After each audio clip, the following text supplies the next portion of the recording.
Like even when people hear the word gaslighting, it's as a topic, it's I know from some of my groups I have, it causes them already anxiety just thinking about it. So that's why I thought it's important to talk about it, that you actually have also at first instance strategies at place that Yeah. can whistle you out of the situation.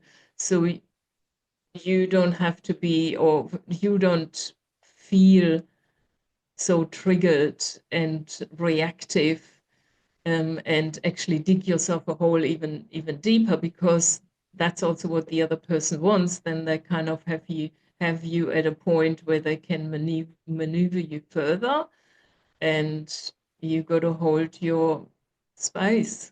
First and foremostly, if you're the boss, okay, and some employee is gaslighting you about avoiding responsibility for something, that's not that hard to deal with. And to context of, as you say, hey, this is what the deliverable was.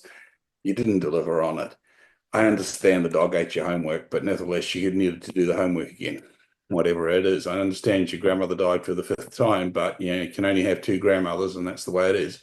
So you come at those excuses and just deal with them. It's a bit different when you've got a situation where um, a colleague is gaslighting you or manipulating the situation.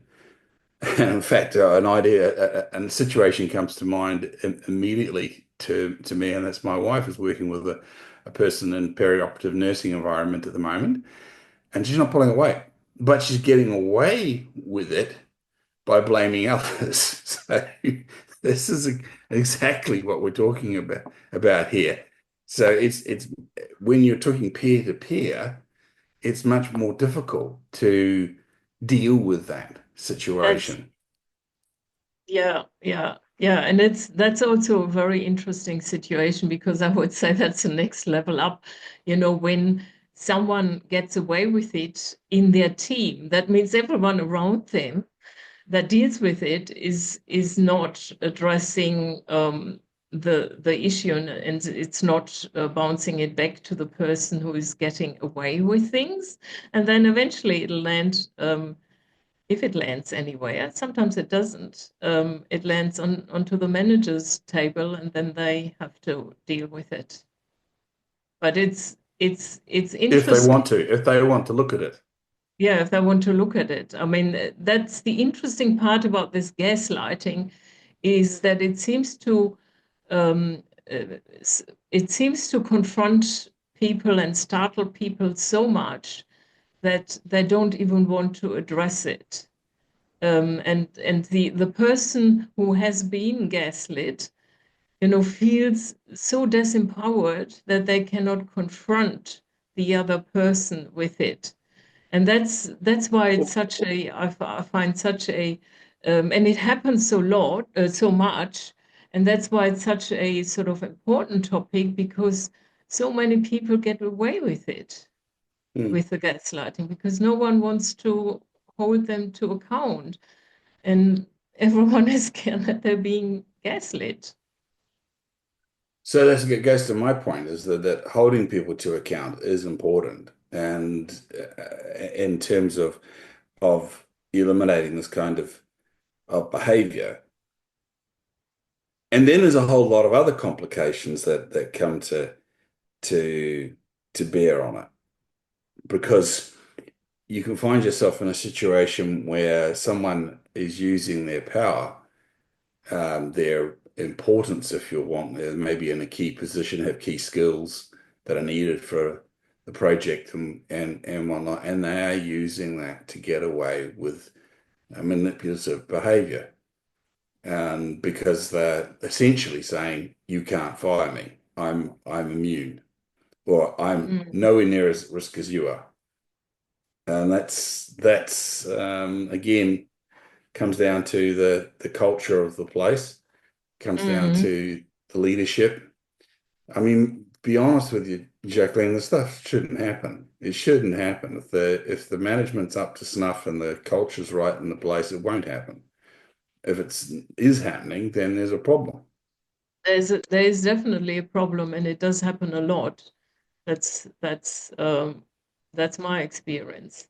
Mm, mm. Unfortunately, and it does, yeah, and it does come back to the management. If that's a culture that's being tolerated, that's because the manager is not doesn't feel empowered enough to address it, or even doesn't have the awareness to see what the impact is of that in their team or organization. Just thinking about that though is I think there's a part there where say for instance it is a situation that this is what's going on at Lucille's work is you can't find perioperative nurses on every street corner. In fact, they are a very rare commodity, and keeping them is important. And it's better that you have someone who does some work than nobody standing there. And then there's a degree to where that is not true, because if that person is then causing other staff to leave, then that's an issue. Yeah. But when you've got a high pressure environment where I mean, they get super busy, and nobody really has time to go, oh, and say, oh, so and so, this is the problem, because even the management don't have time to stand still, which is again a management problem because they're understaffed and under-resourced. And it breeds this environment where people can It, get away with swinging the lead and yeah, not doing what they're supposed to be doing. Um, it is, so, yeah. It is a complex issue. It's not just, limited to, or can I keep this person or not? There's a lot at stake.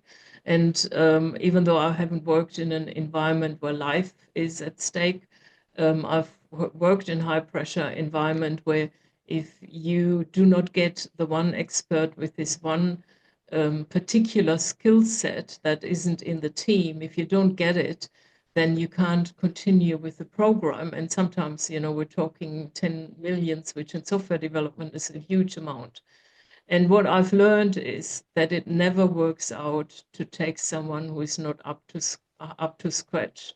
And we've hired also in situations where I was under so much pressure.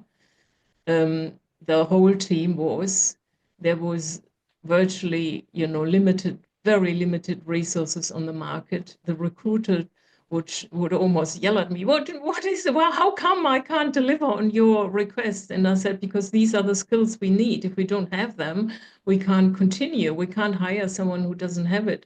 So I've learned in that experience that if you get the wrong person on board and they infiltrate the team and are negative, it is such a big downfall that I took it upon me, and I told my whole team, please remind me if should I hire someone or say yes to someone who is not in the right team culture that fits with you, please remind me that I'm not doing that.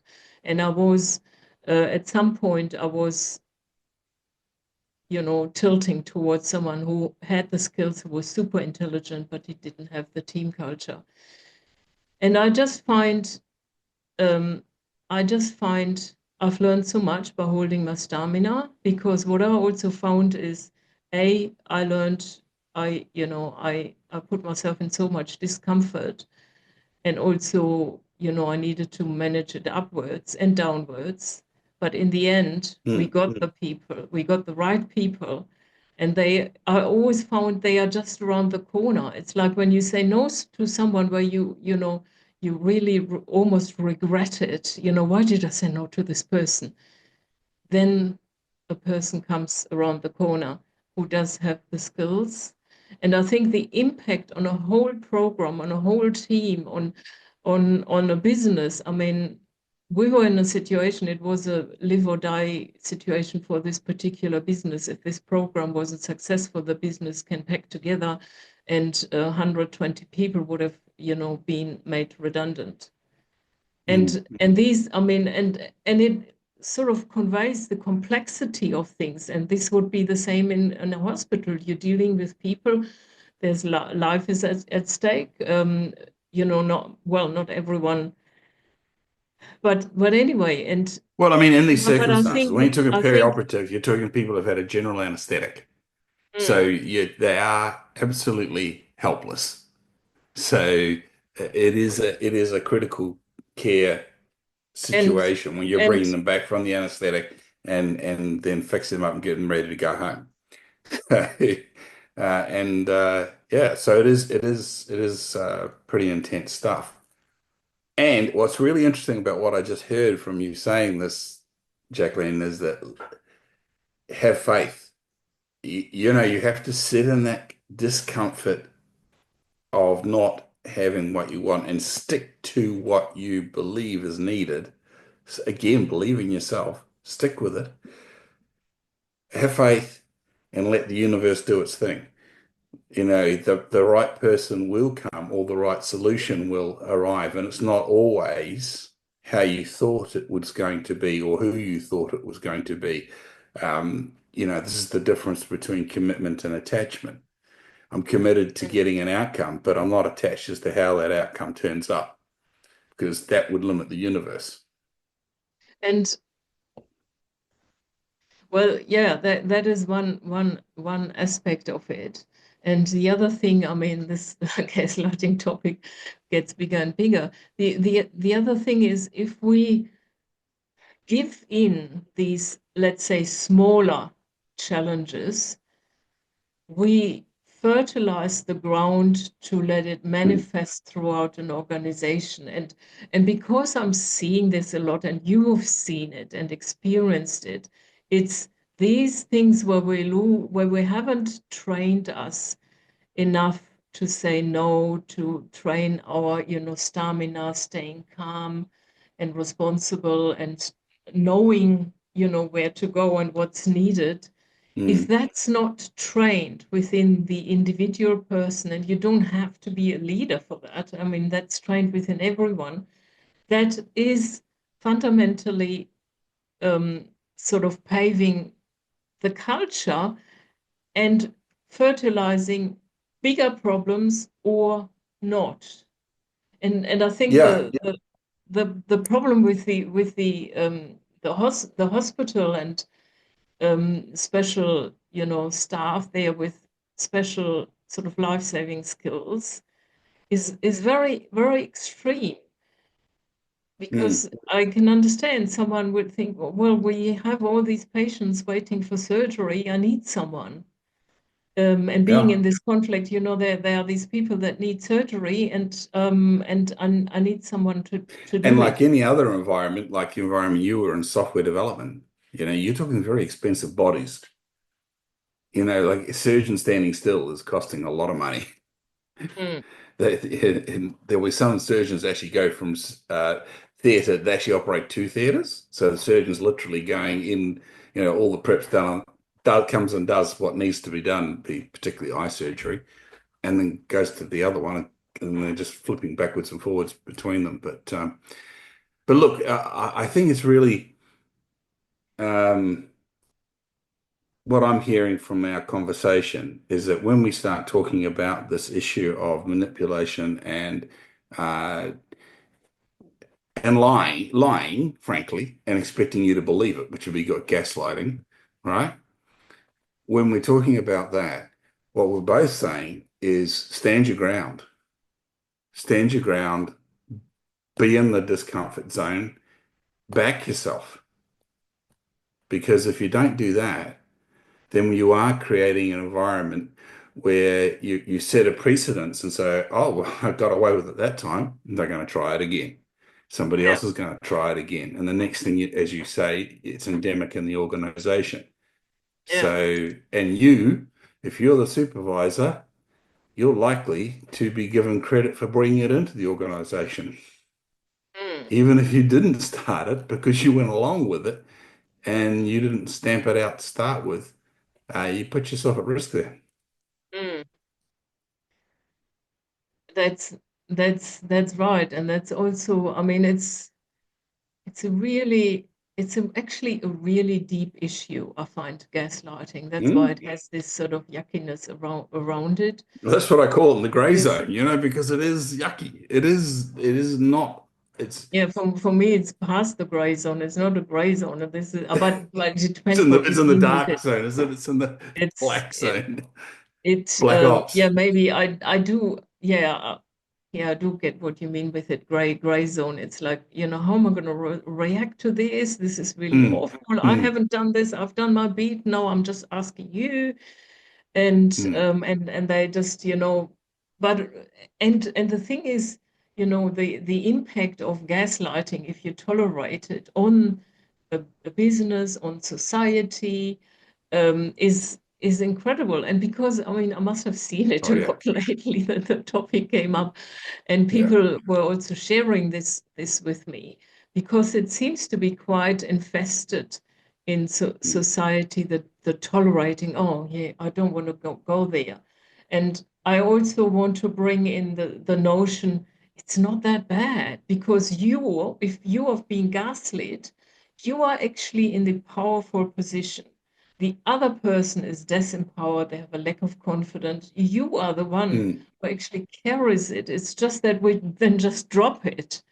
mm, And once you've been through gaslighting once and you've held your posture, and you managed, to take a few breaths, and you don't have to respond straight away. Who says you have to respond? You don't have to respond. It's up to you. yeah, And yeah.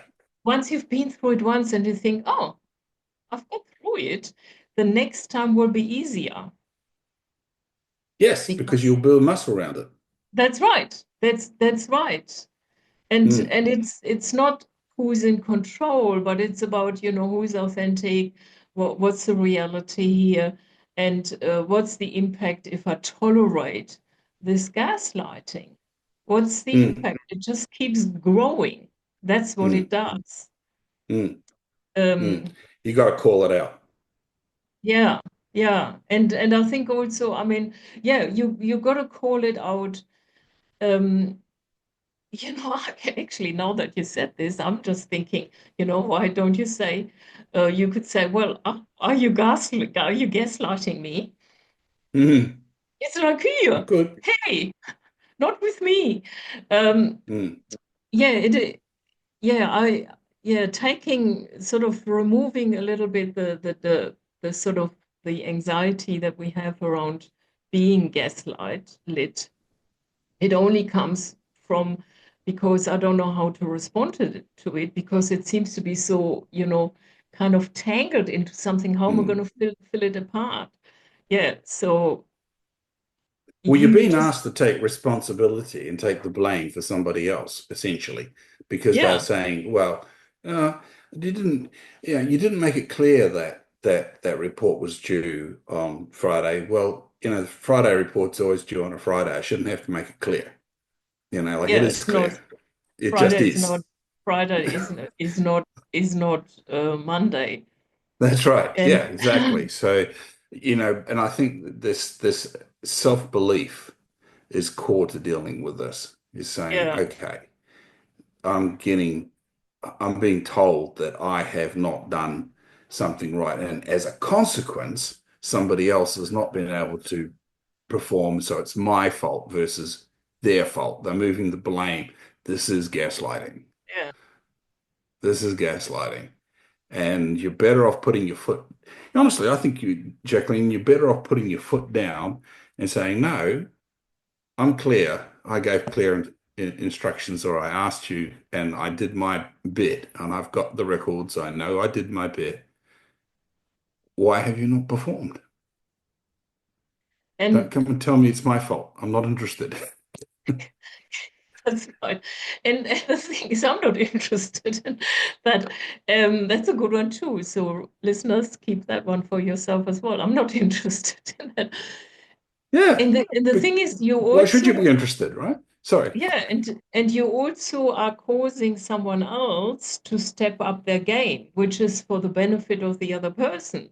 You know, you're Mm. not playing the game, so the other person has to step up their game if you know if they want to maintain their role there, and that's actually of benefit for the other person, that you are the one telling them and put the brakes on. Well, yeah, that's absolutely right. And you could, another way of approaching this would be if you're clear that you're being fed a line, it's an attempt at gaslighting, um, then you could take a compassionate response to it. Would be, look, you know, I know that that's just not true. Are you okay? Do you need some support to get this Mm, done? mm. But I would, You're being I powerful would, there. You're being powerful. yeah, Sorry. yeah. No, that's also a really good response, and I think you then also probably know the other person and kind of understand the context, and then can pick, you know, what would be the right response. Exactly. Yeah, Exactly. And because it's probably if not. it's collegiate, if you know, if it's colleague to colleague, probably that response is saying, come on, man, you know, can I help you? Do you need, you know, but don't be telling Yeah, me it's my fault, you know, because that yeah, ain't yeah, washing it. yeah. It's It's not how yeah, you ask for help, you know? yeah, yeah. And um I just remembered, I mean, that was a long time ago, where some of my newer team members, you know, we had the sort of typical scenario, you know, task being should be finished by Friday, and it's in the estimates and so forth. And then the task wasn't finished by Friday, and I spoke to the person, and they kind of were see, under the understanding of Friday is like a guideline, as in it'd be good if it's Friday, but it didn't work out Friday, so it's Tuesday morning. And then I said, okay, and they were quite young. And then I've learned, when I take on a new team, I learned to say, look, when we agree on a delivery date, that's the date I mean. But if something comes in the way and you can't deliver it, just let me know. So I've learned from that experience as well. No, it's not a guideline. It's No. actually a deadline. Mm. And but let me know if things come in the way. And yeah, so oh God, I Look, I mean, mean, everybody understands that plans have to change, but the purpose of having a plan is to keep things on track. yeah, So you that's do right. everything you possibly can to deliver on the plan. And then if not, then you need to be able to justify why it's not happening. You need to be able to say, well, this is the extra work that needed to be done. We only discovered this and this. Look, Yeah, I had a client that I was coaching in New Zealand, and he was a project manager, IT project manager. And I'm thinking of a particular project that took twice as long and doubled the budget. Um, and that's the good. client wore it. Why? Because the supplier, my client, my coachee was the client, or acting on the behalf of the client, because they could see that what was being asked and what was discovered, the difficulties were real. They did need to be addressed, and ultimately, the project still made good value. Oh, But yeah, yeah. And yeah, and that happens. I mean, that is part of a project. Um, and well, in it's a matter of communicating and managing it. If the client then is okay with a delay and paying more, that's okay. And if they're not, then something else needs to give, and it needs to be well, there's managed. consequences, like that's just Yeah, the way it is. But I want to say this is it's again like it's this ability to expose yourself and be vulnerable and be uncomfortable. Oops, Yeah, well, this we didn't calculate on, which means clearly you didn't know. yeah, yeah, Now, whether you can be blamed for that or not, at the end of the day, you're the messenger. You're handing the news over that this didn't work. And looking at it from the point of view who might do the gaslighting, rightio. So is it a good idea to say, well, but you didn't tell me. You didn't tell me this, and that's the reason why this has happened, rather than say, look, okay, here's the hole. yeah, It's a hole. I'm not laying blame, but here's the hole. Here's the gap. Here's what needs to be done, in my opinion, to get over this gap. How do we work together? It's a much healthier and cleaner way of going yeah. than saying, and here's the hole, and it ain't my fault, you know? Yeah. Oh God. I mean, yeah, with gaslighting, yeah, I mean, I think also I there's think a thing there, Jacqueline, is that as a manager, as a leader, even if you're a just leader of yourself in yourself beginning, your behavior matters. And how you behave will often be reflected back to you. If you don't want to be gaslit, if you don't want to have dishonesty brought to your desk, then never ever deal in it yourself. As soon as you deal in dishonesty or accept that or twist the truth just to get out of a situation, don't think your staff aren't watching, because they are, oh yeah, they notice right? every little thing. That's right. That's So you're right. setting the tone. Accept that. Even if you're the bottom of the totem, you set the tone. If you set the tone, you take control of the situation, you take responsibility to the degree that you can. Again, people are watching. Your career is going places. If, on the other hand, you blame and shame and come up with excuses, people are watching that as well. Don't be Yeah. expecting your career to expand quickly. You Right, might be in for a right. self-induced recession. So reduce precision. Right, right. Yeah, I think we've exhausted the gaslighting topic. Okay, so we So can do that one, but you need to do the intro so as you can put the intro on, because there's no intro to this yet. I will copy the intro and put it at the start. Yeah, gaslighting. So I think we wanted to take a little bit the anxiety out of gaslighting when you are at the receiving end. I know it feels a bit yucky, but you're the one who's actually in power. So don't drop it. Hold your space. And a good way of responding is taking a breather.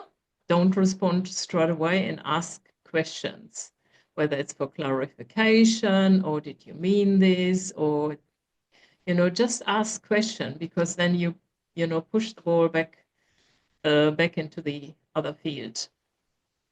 That's a really good point, Jacqueline. And when you're asking the questions, you're holding the power in the conversation. Yeah, yeah, So go exploring. We've got yeah, lots of stuff in this chat on gaslighting and manipulation, because yeah. it's very hard to get your handle on, but it is important. And yeah, so hopefully you'll enjoy what we have to say. Yeah. And we'll hopefully see you next time again for Indeed. another interesting topic. Mm. Cheers.